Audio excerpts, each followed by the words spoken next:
1 2 3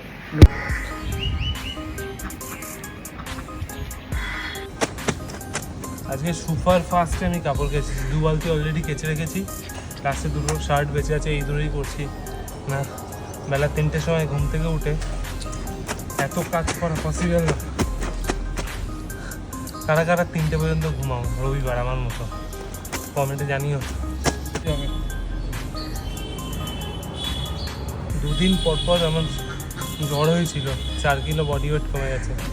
তা বাবা 2 দিন ভালো করে ওয়ার্কআউট করেছি, আবার পাম্প ফিরে এসছে।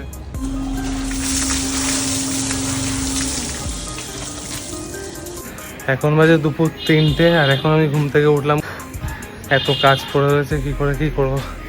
আপাতত নিজে আজকে পরিষ্কার হয়ে আছে, ক্লিন হয়ে আসি, সেলুনে চলে যাই, নাহলে আবার ভিড়। 2-3 সপ্তাহ ধরে সেলুনে গিয়ে ভিড় দেখে আমার ফেরত চলে আসতে হচ্ছে।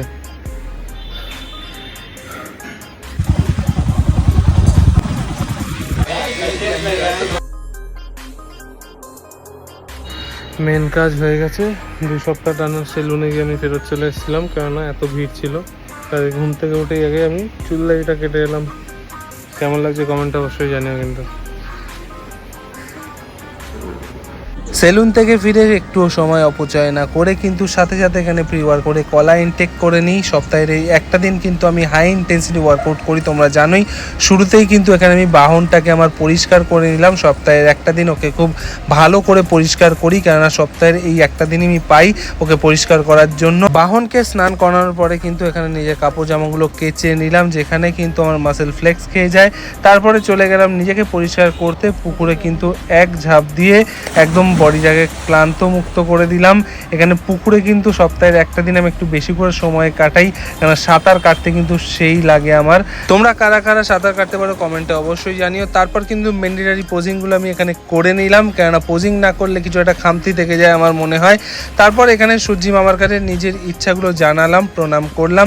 বিকেলে চলে গেলাম অনির সঙ্গে মিট করলাম। তারপর দুজনে বেরিয়ে পড়লাম আমরা নিউ টাউনে পৌঁছে সেখানে কিছুটা সময় কাটালাম। আর সময় কাটার মানেই আমাদের হচ্ছে খাওয়া দাওয়া ছাড়া কিন্তু আমরা গল্প খুব একটা বেশি করি না।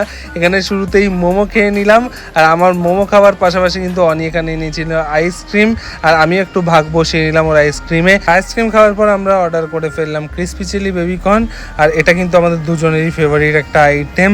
তারপরে খাওয়া দাওয়া শেষে দুজনেই বাড়ির পথে রওনা দিলাম। আর এই ব্লগটাও এখানে শেষ করলাম। ব্লগটা যদি ভালো লেগে থাকে অবশ্যই একটা লাইক করে দিও, আর ফলো করতে ভুলো না।